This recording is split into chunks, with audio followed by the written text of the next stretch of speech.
नमस्कार मित्र, स्वागत है आपको हमारे YouTube चैनल इमोशनल लाइफ पर। मित्रों, पत्नी को वामांगी क्यों कहा जाता है? शास्त्रों में पत्नी को वामंगी कहा गया है, जिसका अर्थ होता है बाएं अंग का अधिकारी।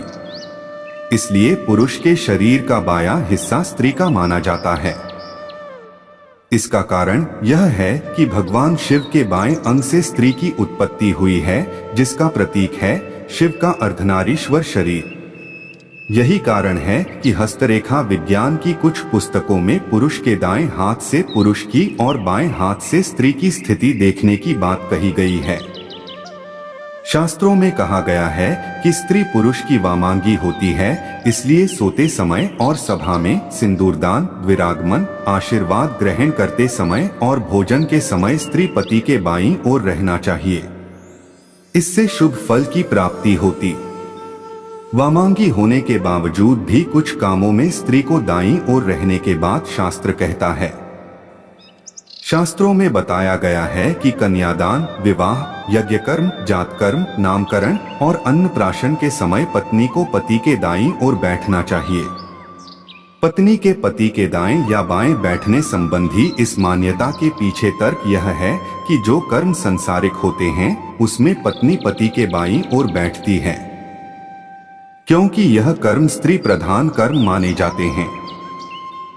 यज्ञ, कन्यादान, विवाह, यह सभी काम पारलौकिक माने जाते हैं और इन्हें पुरुष प्रधान माना गया है। इसलिए इन कर्मों में पत्नी के दाईं ओर बैठने के नियम हैं।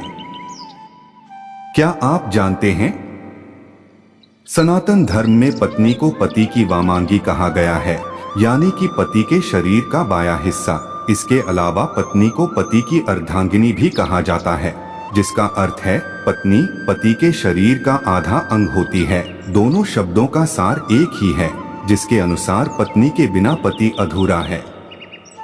पत्नी ही पति के जीवन को पूरा करती है, उसे खुशहाली प्रदान करती है, उसके परिवार का ख्याल रखती है और उसे वह सभी सुख प्रदान करती है जिसके वह योग्य है।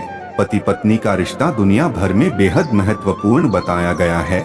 चाहे सोसाइटी कैसी भी हो, लोग कितने ही मॉडर्न क्यों ना हो जाएं, लेकिन पति पत्नी के रिश्ते का रूप वही रहता है, प्यार और आपसी समझ से बना हुआ। हिंदू धर्म के प्रसिद्ध ग्रंथ महाभारत में भी पति पत्नी के महत्वपूर्ण रिश्ते के बारे में काफी कुछ कहा गया है। भीष्म पितामह ने कहा था कि पत्नी को सदैव प्रसन्न रखना चाहिए, क्योंकि उसी से वंश की वृद्धि होती है। वह घर की लक्ष्मी है और यदि लक्ष्मी प्रसन्न होगी तभी घर में खुशियां आएगी। इसके अलावा भी अनेक धार्मिक ग्रंथों में पत्नी के गुणों के बारे में विस्तार पूर्वक बताया गया है। आज हम आपको गरुड़ पुराण, जिसे लोक प्रचलित भाषा में गृहस्थों के कल्याण की पुराण भी कहा गया है, उसमें उल्लिखित पत्नी के कुछ गुणों की संक्षिप्त व्याख्या करेंगे। गरुड़ पुराण में पत्नी के जिन गुणों के बारे में बताया गया है, उसके अनुसार जिस व्यक्ति की पत्नी में ये गुण हो, उसे स्वयं को भाग्यशाली समझना चाहिए। कहते हैं पत्नी के सुख के मामले में देवराज इंद्र अति भाग्यशाली थे, इसलिए गरुड़ पुराण के तथ्य यही कहते हैं। सा भार्या या गृहे दक्षा, सा भार्या या प्रियंवदा, सा भार्या या पतिप्राणा, सा भार्या या पतिव्रता। गरुड़ पुराण में पत्नी के गुणों को समझने वाला एक श्लोक मिलता है, यानी जो पत्नी गृह कार्य में दक्ष है, जो प्रियवादिनी है, जिसके पति ही प्राण हैं और जो पतिपरायणा है, वास्तव में वही पत्नी है। गृह कार्य में दक्ष से तात्पर्य है वह पत्नी जो घर के काम काज संभालने वाली हो, घर के सदस्यों का आदर सम्मान करती हो, बड़े से लेकर छोटों का भी ख्याल रखती हो। जो पत्नी घर के सभी कार्य जैसे भोजन बनाना, साफ सफाई करना, घर को सजाना, कपड़े बर्तन आदि साफ करना, यह कार्य करती हो, वह एक गुणी पत्नी कहलाती है। इसके अलावा बच्चों की जिम्मेदारी ठीक से निभाना, घर आए अतिथियों का मान सम्मान करना, कम संसाधनों में भी गृहस्थी को अच्छे से चलाने वाली पत्नी गरुड़ पुराण के अनुसार गुणी कहलाती है। प्रियवादिनी से तात्पर्य है मीठा बोलने वाली पत्नी, आज के जमाने में जहां स्वतंत्र स्वभाव और तेजतरार बोलने वाली पत्नियां भी हैं, जो नहीं जानती कि किस समय किससे कैसे बात करनी चाहिए।